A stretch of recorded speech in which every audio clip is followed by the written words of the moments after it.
Hi guys, my name is Amanda Alvarez and today I am going to be making a somewhat traditional Cuban picadillo.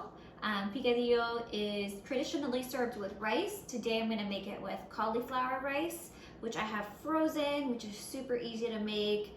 You just throw it on the pan, saute it with some onions and garlic, and it's delicious. Typically, what a picadillo is just ground beef simmered in a tomato-based sauce with some spices, usually lots of onions, garlic, and a green bell pepper. Today I'm going to use a red bell pepper because I don't have a green bell pepper. Olives are also a key ingredient in this dish as well.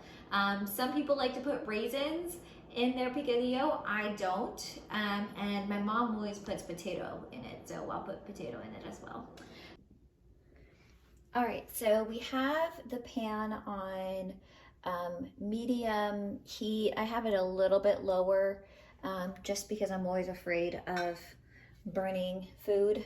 So first you want to do is you want to use a pan that has high sides and it's wide and flat. So I don't know what they call this, but a pan that looks like that. You want to start out with some olive oil, maybe a little bit more. The first thing you're going to put in is onions. So these are chopped onions.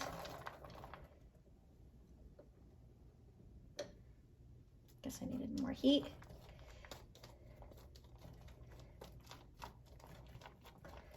So I did say I wanted to reserve some onions for the rice, so I'm going to save about that much in onions.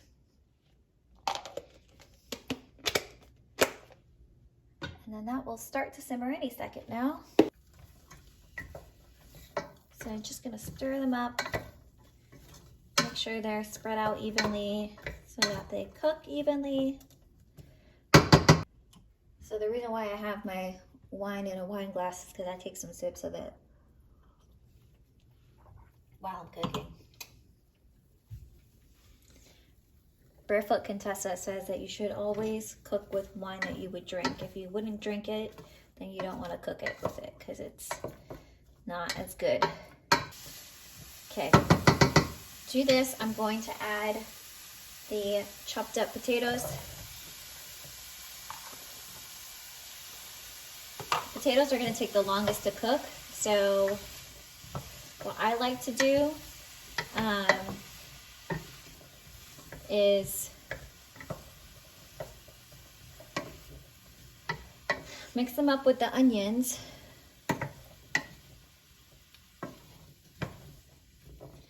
and then cover it.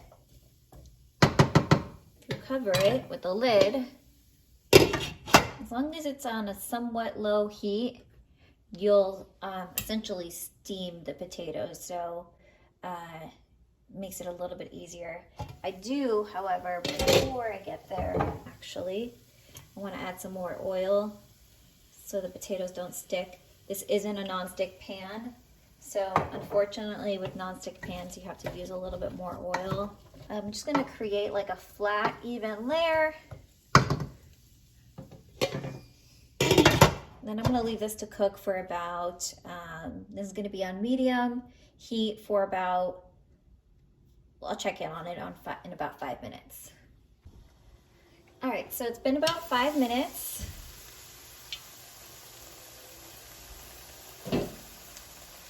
So looks like the potato is starting to cook. It's definitely sticking to the bottom. Not so bad though. So probably needs some more time. So I'm gonna give it another 5 minutes and see what happens. And I haven't put any salt in this, so let me actually do that. That might help speed up the cooking process. So you want to be generous with the salt at first. And then what I like to do is wait until the very end to add more salt if needed. So I put it on for another 5 minutes or so, and that definitely helps speed up the process. Potatoes look way more cooked now. They're not fully cooked through, but that's fine because we're gonna keep cooking. By the time we get everything in here, they'll be nice and tender. So now we want to add our peppers. And then we want to add our garlic. You can never have too much garlic. I'll add a little bit more. Plus this is a jarred garlic, so it doesn't have as much flavor. At least I don't think so. Because the grocery store was out of garlic. Believe it or not. That's the world we're living in right now. Kind of crazy. So then you want to stir this up. Like I said earlier, this is a pound of ground beef. And you want to break it up as quickly as possible. So meat is almost fully cooked through, which is actually what you want. You don't want it to be fully cooked through yet. So what I did is I just stirred it pretty vigorously while it was cooking, so that the meat really just broke up nicely. Now we want to add a can of tomato sauce. And then this is a little trick I learned. Pour the wine in the can to make sure you get all the sauce out. A little bit more. And then this part is kind of to taste. I like the taste of wine in my food, so I might add some more. It just depends. Depends on how saucy you want to make it. So now we're going to hit it with the spices. Spices are cumin. Always want to be generous with the cumin. It gives it a nice earthy flavor.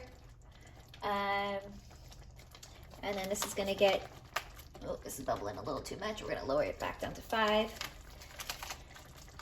Then we're going to add 2 packets of sazon azafran. And then stir this up. I like to add a little bit of tomato paste too. This is because it's really yellow right now, so I think the tomato paste will give it a little bit more red color. I don't know how much of, I think that's like maybe a little under a tablespoon of tomato paste. And then of course bay leaves. I'll just put 1 in here because I don't really have a lot left. And then olives.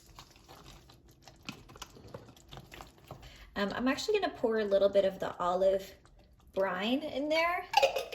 That just kind of jacks up the olive flavor, which is always a good thing. So that is going to cook and kind of simmer. I'm going to lower it to about a low medium heat. I'm going to cover it and let that cook and chill out for about 5 minutes. Now I'm going to make the cauliflower rice. I'm going to use frozen cauliflower rice. This is Earth Fair's organic. It was frozen, so cauliflower rice tends to clump up when it's frozen, so I just smashed it up with a mallet a little bit while it's still in the bag. That will make it way easier to cook. So the first thing you want to do is add olive oil to your pan and add your onions.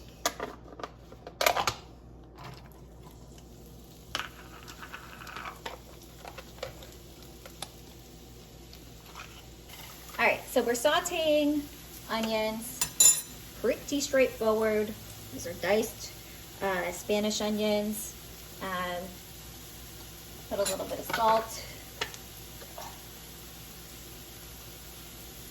And a little bit of pepper. Just realized I didn't add pepper to the picadillo, which I'm gonna do now. Okay, so the onions are pretty translucent. So from that, we're going to add garlic. Also want to be generous with garlic here too. As always with garlic, once it becomes fragrant, that's when you want to add whatever cold stuff we're going to add. So that would, in this case, be the cauliflower rice. I'm gonna go ahead and just make this entire bag because I'm all about leftovers these days. So, looks like snow.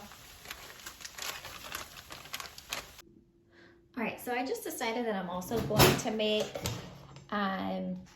Cuban salad. All right. All right, so I'm gonna throw the tomatoes in a bowl. Shh. Quiet, Frankie. So you can see it's not a lot, it's just me. So essentially this is kind of like guacamole, I guess. I never realized that, but I guess it is. Because now I'm just gonna hit it with some lime juice. It's about half a lime. Let me get that lovely piece out of there, it's brown.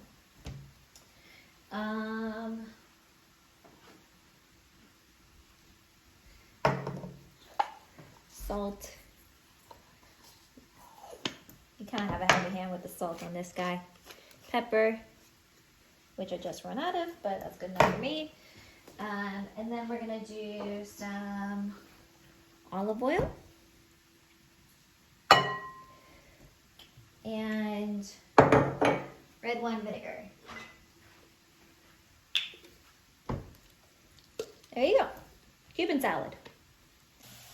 Okay, so now you can see, hopefully, that a lot of the water evaporated.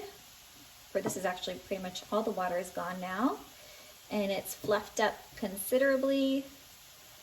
Looks a lot like rice to me. Okay, so picadillo looks good.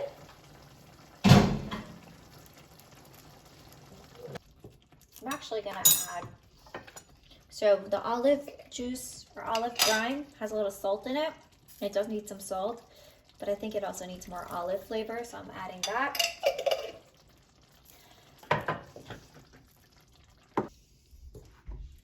So let's plate this shit up. Well, the way you plate it up is you just put the cauliflower rice on the plate. Probably shouldn't have used a slotted spoon for this. So then you're just gonna dump that delicious stewy ground beef right on top. Get the little salad on there. Avocados already started turning brown a little bit. They were a little bit brown to begin with, which kind of sucks, but man, I miss Florida avocados so much. All right, I'm gonna just add this beautiful garnish to the top of everything, because why not? Because it makes it look way prettier. So here it goes.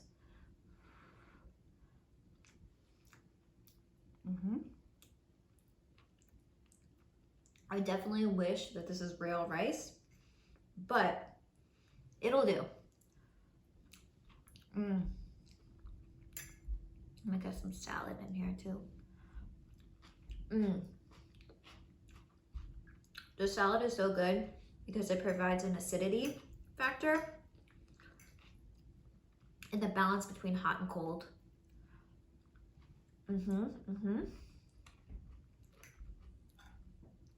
Yum. So I hope you like this video. I'm gonna work really hard on it, and if you like it, like and subscribe. I don't know, this is new to me, but comment in it if you think I could do something better, if you have any suggestions for me. I know I could be better about looking at the camera, but please give me all the suggestions you would like. I'm very coachable because I definitely would like to do more of these and want to give you what you guys want. So this is my take on Cuban picadillo. And if you want to suggest any other recipes that I make, great. Just don't ask me to bake because I cannot bake for crap. Awesome. Well, thank you so much. That was the very first episode of Mandy Cooks on YouTube, and hopefully this is the first of many. Peace.